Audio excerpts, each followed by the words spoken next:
This is my honest review of the Waterpik Water Flosser. The Waterpik Water Flosser is a dental tool that uses water pressure and pulsations to clean between the teeth and along the gum line. It is praised by many dentists and users for its effectiveness in removing plaque and improving gum health, and is considered a viable alternative to traditional string flossing. I will tell my own story about it.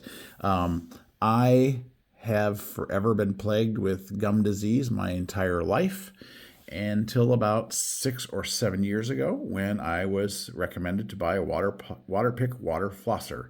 I immediately started using this and I use it daily, and within 6 months all of my checkups came back positive for no more gum disease, and my gums no longer bled.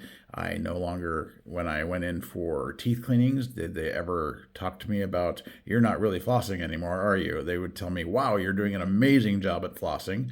And I don't floss. I do not floss at all. I only use my Waterpik flosser, and I only do that probably 2 or 3 times a week, if I'm being honest, sometimes 4 or 5.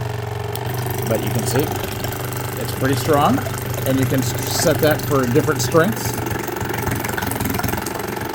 depending on your sensitivity of gums, and it works great. I highly recommend Waterpik Water Flosser. Go out and get yourself one.